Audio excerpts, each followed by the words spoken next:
একটা ছেলে ছিল সুমিত। ছোটবেলা থেকেই বাবাহীন, মায়ের আঁচলেই বড় হয়েছে।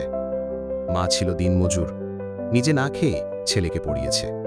স্বপ্ন দেখেছে ছেলে একদিন মানুষ হবে। ঢাকায় কলেজে ভর্তি হবার সুযোগ পেয়ে সুমিত চলে গেল। মা কাঁদতে কাঁদতে বলেছিল, ফিরিস বাবা, শুধু আমাকে ভুলে যাস না। সুমিত প্রথমে ফোন করত, পরে ধীরে ধীরে সেটা কমিয়ে এলো। তারপর একদিন একেবারেই বন্ধ। মা বারান্দায় দাঁড়িয়ে থাকত প্রতিদিন, সেই ভাঙা মোবাইলটা পাশে রেখে, স্ক্রিনটা জ্বলে উঠবে ভেবে। সুমিত ব্যস্ত ছিল নতুন জীবন নিয়ে, বন্ধু, ক্লাস, স্বপ্ন। আর এদিকে মা একা নিঃশব্দে কাঁদতে কাঁদতে শরীর ভেঙে পড়ছিল। একদিন মা গুরুতর অসুস্থ হয়ে যায়। প্রতিবেশীরা বহু চেষ্টা করেও সুমিতের সঙ্গে যোগাযোগ করতে পারেনি। সুমিত তখন ইন্টারভিউ নিয়ে ব্যস্ত। সে জানত না মা মৃত্যুশয্যায়।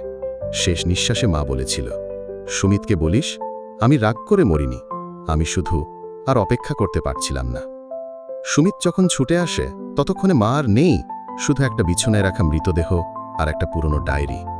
সেই ডায়েরিতে লেখা, আজ সুমিত ফোন করেনি, হয়তো সে খুব ব্যস্ত, আমি যেন কষ্ট না দিই ওকে।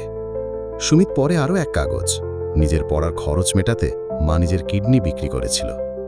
আজ সুমিত বড় চাকরি পেয়েছে, কিন্তু যার জন্য সব, সেই মানুষটা নেই। জীবনে অনেক কিছু পাওয়া যায়, কিন্তু মা বাবার ভালোবাসার রিপ্লেসমেন্ট হয় না। সুমিত এখন শুধু একটা নাম না, একটা আফসোস, একটা শিক্ষা, একটা কান্নার গল্প। তুমি যদি এখনো সময় থাকাকালীন ভালোবাসা দিতে পারো, দাও। কারণ মায়েরা চিৎকার করে কষ্ট পায় না, তারা চুপচাপ মরে যায়। আর তখন ফোন করলেও কেউ আর ধরবে না।